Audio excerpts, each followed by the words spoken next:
अध्यक्ष जी, it is really shame for the UP Health Minister and the Department of Health Ministry। और आज central में तीसरे टेनियर के बाद भी अगर मेडिकल कॉलेजेस की ये स्थिति है, definitely a shame for this सरकार कि आप इस तरीके की स्थिति ला करके रखी है आपने। तो मैं इस सदन के माध्यम से जौनपुर से जो हमारा मेडिकल कॉलेज है उसकी कुछ पिक्चर है वो आपको दिखाना चाहूंगी कि जहाँ पे काला पानी तैर रहा है, जो बिल्डिंग्स हैं वो बनने से पहले खंडहर हो चुकी हैं, ये स्थिति है। और आप इसे गिना करके जवाब देना चाहते हैं कि आप अपने विभाग में क्या कार्य कर रहे हैं। आप जो चिकित्सक है समझ पाएंगे, जो जांच भी कराएंगे और जेल भी भेजेंगे, कोई बचेगा नहीं भ्रष्टाचारी। जौनपुर का मेडिकल कॉलेज समाजवादी पार्टी की सरकार में बनना शुरू हुआ। आप सुन लीजिए पूरी बात, सुन लीजिए अध्यक्ष। जौनपुर का मेडिकल कॉलेज सुनिए। अरे बैठो ना तुम। अरे सुनो भैया विधायक जी, अरे बैठो प्लीज। मैं आप ही की बात कर रहा हूँ, आप ही दिन में बनना शुरू हुआ। रुकिए, अभी रुकिए ना, फीस नहीं। अरे उत्तर आ जाने दीजिए सारे भैया, पानी पीलो। जबरदस्ती बलात् एक व्यक्ति को इन्होंने काम दिला दिया और वो भगोड़ा साबित हुआ, भाग गया और काम की गुणवत्ता को पैसे लूट करके खा गया। उसकी जांच चल रही है। यही लोग बनाने वाले, यही लोग बनाने वाले। जब आप एक उंगली उठाते हो तो तीन उंगली तुम्हारी तरफ उठती है। भ्रष्टाचार की जननी रही है। पहली बार भारतीय जनता पार्टी की सरकार में स्वास्थ्य सेवाएं उच्च कोटि की हम लोग प्रदान कर रहे हैं। जय सिंह इंस्टीट्यूट ऑफ फार्मेसी शिक्षा के क्षेत्र में निरंतर नए कीर्तिमान स्थापित कर रहा है। फार्मेसी शिक्षा के क्षेत्र में आधुनिक प्रयोगशाला उपकरण एवं अनुभवी योग्य टीचर से विद्यार्थी के जीवन को बदल रहा है। यहाँ की कंप्यूटर लैब, लाइब्रेरी भी विद्यार्थी के एजुकेशन में अहम बदलाव ला रहा है। कोर्स इवेंट के साथ साथ cultural event, seminar, educational visit, hospital visit, यहाँ के विद्यार्थी का 360 डेवलपमेंट होता है। फार्मेसी के सारे कोर्सेज जैसे D form, B form, M form, PCI से मान्यता प्राप्त संचालित होता है। यहाँ के स्टूडेंट्स ऑल इंडिया एग्जाम जैसे GPAT, नाइपर, CUET, PG आदि में अच्छे रैंक से उत्तीर्ण होते हैं। तो जल्दी करें और फार्मेसी में अपना कैरियर बनाएं और JS Singh institute of pharmacy में अपनी सीट बुक करें, जिसका पता है पारासराय, धूंधी, लहरपुर रोड, सीतापुर।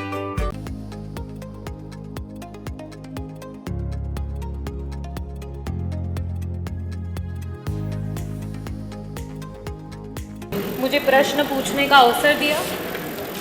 मेरा प्रश्न हमारे स्वास्थ्य विभाग के मंत्री जी से है कि गंभीर बीमारियों से पीड़ित मरीजों के लिए सरकार के द्वारा क्या योजनाएं बनाई गई हैं उसके रोकथाम के लिए, हमारे गरीब जनता की मदद के लिए। अध्यक्ष जी, बड़ा ही निराशापूर्ण जवाब आया है। मुझे ऐसा प्रतीत होता है कि जब जब सत्र में पिछले 2.5 वर्षों में आपके विभाग के द्वारा जब भी प्रश्न पूछे गए हैं तो आपका एक सेम आंसर है कि हमने इतने जिला अस्पताल, इतने मेडिकल कॉलेज, इतनी डायलिसिस की मशीन, इतने एम्बुलेंस। अध्यक्ष जी, मेरा बड़ा ही स्पष्ट सा सवाल था और अगर आपने ये बताया है कि आपके इतने जिला अस्पताल, इतने मेडिकल कॉलेजेस हैं, तो मैं इस सदन के माध्यम से जौनपुर से जो हमारा मेडिकल कॉलेज है उसकी कुछ पिक्चर है वो आपको दिखाना चाहूंगी कि जहाँ पे काला पानी तैर रहा है, जो बिल्डिंग्स हैं वो बनने से पहले खंडहर हो चुकी हैं, ये स्थिति है।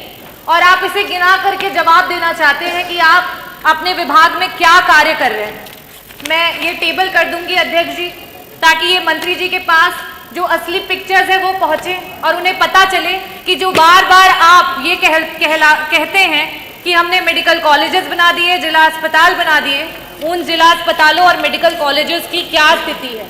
कुछ दिन पहले वहाँ के बच्चे धरना दे रहे थे, जिन्हें हम देश का भविष्य और आगे मेडिकल कॉलेजेस में एज ए डॉक्टर देखने वाले हैं। आज उनके पास ना शुद्ध पेयजल है, ना बिजली है, ना पानी है। हम मरीजों को क्या ठीक करेंगे मंत्री जी? हमारे तो डॉक्टर बीमार हो रहे हैं, कभी डेंगू, कभी मलेरिया और कभी जॉन्डिस से। ये स्थिति है अध्यक्ष जी। It is really shame for the UP health minister and the department of health ministry. और आज सेंट्रल में तीसरे टेनियर के बाद भी अगर मेडिकल कॉलेजेस की ये स्थिति है, definitely a shame for this सरकार कि आप इस तरीके की स्थिति ला करके रखी है आपने। अध्यक्ष जी, जवाब में इन्हें ये देना चाहिए था कि गंभीर बीमारियों के लिए जो हमारे डॉक्टर्स होते हैं, चाहे वो पैलिएटिव मेडिसिन के डॉक्टर्स हों, चाहे आपके ऑन्को सर्जन्स हो, ऑन्कोलॉजिस्ट हो, गायनेकोलॉजिस्ट हो, न्यूरो एनेस्थीसिया डिपार्टमेंट के डॉक्टर्स हो, चाहे आपके कार्डियो सर्जन्स हो, सीटीवीएस के सर्जन्स हो, आपने कितने डॉक्टर्स को बढ़ा, कितने डॉक्टर्स को आपने बढ़ाया? आज पेशेंट्स के अनुपात में आपके पास कितने आईसीयू के बेड्स हैं, कितने वेंटिलेटर्स हैं? अगर ये जवाब आता तो वाकई मुझे लगता कि आपके विभाग को कोई जानकारी है और सही में आप सरकार की और जनता के लोगों के लिए कुछ काम कर रहे हैं। अध्यक्ष जी, मैं वापस से अपने प्रश्नों पे आऊंगी कि मंत्री जी सिर्फ और सिर्फ आपसे 2 प्रश्न हैं और उसके उत्तर गोल गोल ना घुमा करके सीधी तरीके से बस बता दीजिए कि आज उत्तर प्रदेश कैंसर जैसी बीमारी में देश में टॉप कर रहा है। ये प्रदेश आज इस समय वर्तमान में 2024 में हमारे पास कैंसर के 16 लाख मरीज हैं और हर वर्ष 2 लाख मरीज आपके बढ़ते चले जा रहे हैं। और इन गरीब मरीजों के पास ना तो पैसा है इलाज कराने के लिए और ना अस्पतालों में बेड्स। इन परिस्थितियों में अगर वो मरीज किसी प्राइवेट अस्पताल में जाता है, बड़ा बड़ा एस्टिमेट मिलता है। क्या सरकार कैंसर के सारे उत्तर प्रदेश के मरीजों को उनका जो एस्टिमेट जहां से भी बन करके आता है उसका एक मुश्त में पैसा उपलब्ध कराएगी कि नहीं कराएगी? मेरा दूसरा सवाल है मंत्री जी कि आज जब आपने जवाब नहीं दिया कि आपके पास सुपर स्पेशलिटी के डॉक्टर्स कितने बढ़ गए हैं, पेशेंट्स के अनुपात में वेंटिलेटर और आईसीयूज कितने हैं, तो इन परिस्थितियों में जितने भी आपके प्राइवेट उत्तर प्रदेश के हॉस्पिटल्स रन कर रहे हैं जहां पे वेंटिलेटर्स और आईसीयू की सुविधा उपलब्ध है, उनको पीपीपी मॉडल पे, सरकार तो पीपीपी मॉडल पे बहुत काम कर रही है, जगह जगह पर आप इसके बारे में एडवर्टीजमेंट्स करते रहते हैं। तो आईसीयू और वेंटिलेटर, क्योंकि ये ऐसे मरीज होते हैं, ब्रेन हैमरेज के मरीज होते हैं, इनके पास समय नहीं होता है। मंत्री जी, अगर एक्सीडेंट हो गया, आज बीपी बढ़ गया और ब्रेन हैमरेज हो गया तो तुरंत उसका ऑपरेशन होना है, लेकिन उनके पास पैसा नहीं होता ना वेंटिलेटर पे देने के लिए, ना उन वेंटिलेटर्स पे रहने के बाद। तो मैं आपसे ये अनुरोध करना चाहूंगी कि पीपीपी मॉडल पे जितने भी हमारे प्राइवेट हॉस्पिटल्स हैं उनको ऐड करते हुए हमारे मरीजों को मुफ्त में इलाज और समय पर इलाज दिलाने के लिए क्या सरकार काम करेगी? बहुत बहुत धन्यवाद। माननीय उप मुख्यमंत्री जी।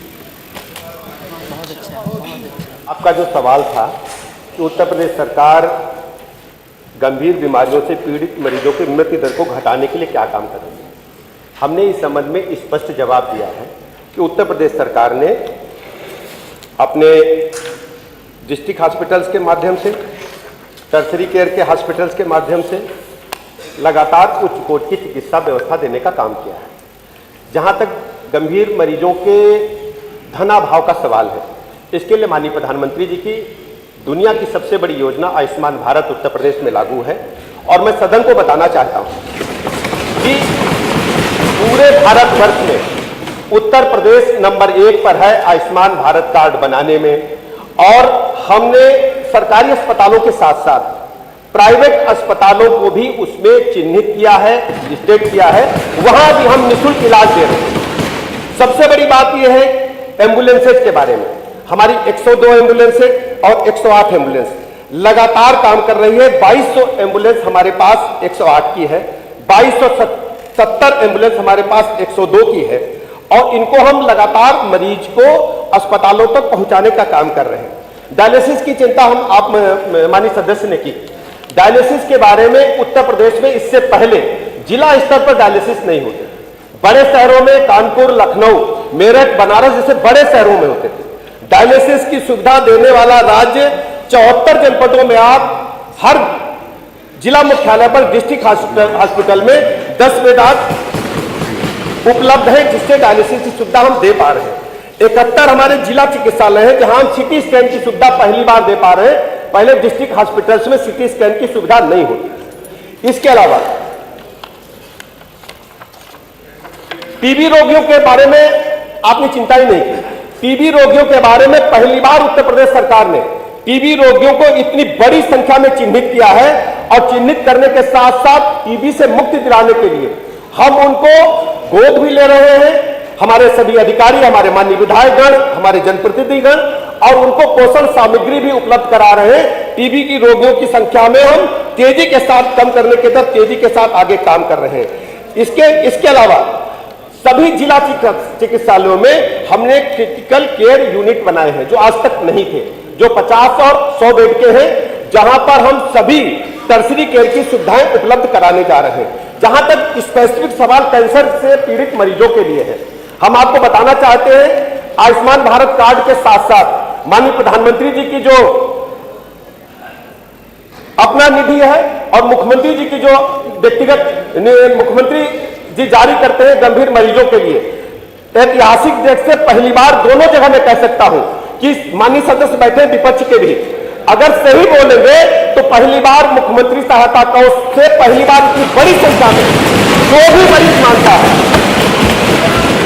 इसमें कोई हस्तक्षेप नहीं है, कोई भी इसमें विभाजन नहीं है, जो भी मरीज मांगता है उसको आवश्यकता अनुसार धनराशि उपलब्ध कराई जाती है। उसमें जाति धर्म संप्रदाय दल को हम लोगों ने नहीं देखा है। आप लिस्ट उठा करके देखेंगे बड़ी संख्या में मुख्यमंत्री सहायता कोष से हमने सहायता गंभीर रोगों से पीड़ित मरीजों को प्रदान की है जिन्होंने डिमांड किया है। और यह भी मैं बताना चाहता हूं, जहां तक एक सवाल प्रश्न में विस्तार से आपने बोला जौनपुर के मेडिकल कॉलेज के बारे में, वैसे तो माननीय अध्यक्ष जी हम किसी को नंगा नहीं करना चाहते, किसी को आईना दिखाना नहीं चाहते, लेकिन चूंकि माननीय सदस्य ने सवाल उठाया तो मैं स्पष्ट कर दूं, जौनपुर का मेडिकल कॉलेज समाजवादी पार्टी की सरकार में बनना शुरू हुआ। आप सुन लीजिए पूरी बात, अरे सुनिए अध्यक्ष उत्तर सुनिए, जौनपुर का मेडिकल कॉलेज सुनिए, अरे बैठो ना तुम, अरे सुनो भैया विधायक जी, अरे बैठो प्लीज, मैं आप ही की बात कर रहा हूँ, आप ही की बनना शुरू हुआ। रुकिए, अभी रुकिए ना, फीस नहीं, अरे उत्तर आ जाने दीजिए सारे भैया पानी बोलो, मैं ऊंचा बोल रहा हूं, मुझे रोक रहे हैं कि ऊंचा मत बोलो, आप भी मेरा सहयोग करो। चलो देख लूंगा, वो अनुचित होगा तो अच्छा मैंने तो निकाल दिया जाए, उसको निकाल, उसको निकाल देंगे। अध्यक्ष जी, जौनपुर का मेडिकल कॉलेज भाई साहब लोगों की सरकार में बनना शुरू हुआ और उसमें टेंडर मिला टाटा कंपनी को। टाटा कंपनी के अधिकारियों को जबरदस्ती बलात् एक व्यक्ति को इन्होंने काम दिला दिया और वो भगोड़ा साबित हुआ, भाग गया और काम की गुणवत्ता को पैसे लूट करके खा गया। उसकी जांच चल रही है। यही लोग बनाने वाले, यही लोग बनाने वाले। जब आप एक उंगली उठाते तो 3 उंगली तुम्हारी तरफ उठती है। भ्रष्टाचार की जननी रही है। पहली बार भारतीय जनता पार्टी की सरकार में स्वास्थ्य सेवाएं उच्च कोटि की हम लोग प्रदान कर रहे हैं। समाजवादी पार्टी की सरकार में क्या होता था? अध्यक्ष जी, पहली बार मैं बता दूं, पहली बार चूंकि माननीय सदस्य स्वयं चिकित्सक है, माननीय सदस्य स्वयं चिकित्सक है। एक बात साहब सुनिए, आप जो चिकित्सक है समझ पाएंगे, जो जांच भी कराएंगे और जेल भी भेजेंगे, कोई बचेगा नहीं भ्रष्टाचारी। अध्यक्ष जी, माननीय सदस्य स्वयं चिकित्सक है। पूरे भारत के इतिहास में पहली बार हो रहा है कि हम विशिष्ट श्रेणी के चिकित्सकों को 5 लाख रुपए तक रिवर्स बिडिंग से दे रहे हैं। आज तक इतिहास में नहीं हुआ है, पहली बार हो रहा है। नहीं, आपको इजाजत नहीं है, प्लीज बैठिए। तूफानी जी बैठिए, ठंडा पानी पियो। मिस्टर तूफानी आप बैठिए, आपको इजाजत नहीं है, नहीं किसी को कोई इजाजत नहीं, आपको भी नहीं है। उत्तर आ जाने, आप संतुष्ट हो या ना हो, आप नहीं। तूफानी जी जो कुछ भी तूफानी जी कह रहे हैं नहीं लिखा जाएगा। बैठिए तूफानी जी, नहीं है, आपको इस बात की इजाजत नहीं है। You are not allowed to speak. जो कुछ इन्होंने बोला नहीं लिखा जाएगा। ऐसे नहीं है कि कोई भी बीच में खड़ा होकर बोलना शुरू कर देगा। डॉक्टर रागिनी बैठिए, जिनका प्रश्न है बस लास्ट प्रश्न वो पूछेंगे बस। अध्यक्ष महोदय, मैं दोषी मंत्री जी को नहीं ठहराऊंगी, क्योंकि director general of medical education एक समय था कि एक डॉक्टर को नियुक्त किया जाता था उस पद पे, क्योंकि आज अगर इस सरकार को लगता है कि गूगल खोल करके आप डॉक्टर बन जाएंगे और आपको इस विभाग के बारे में A to Z सब पता चल जाएगा, तो ये आपकी गलतफहमी है।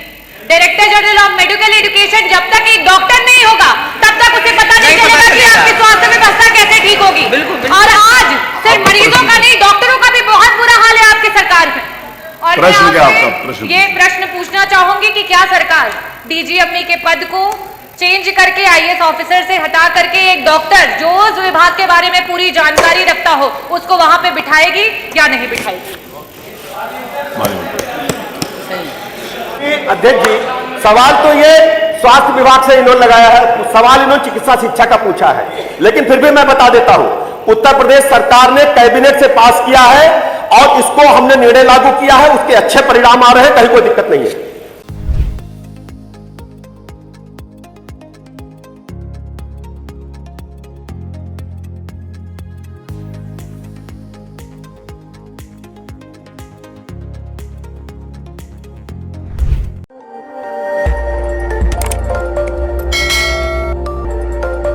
खबर आपकी, नजर हमारी।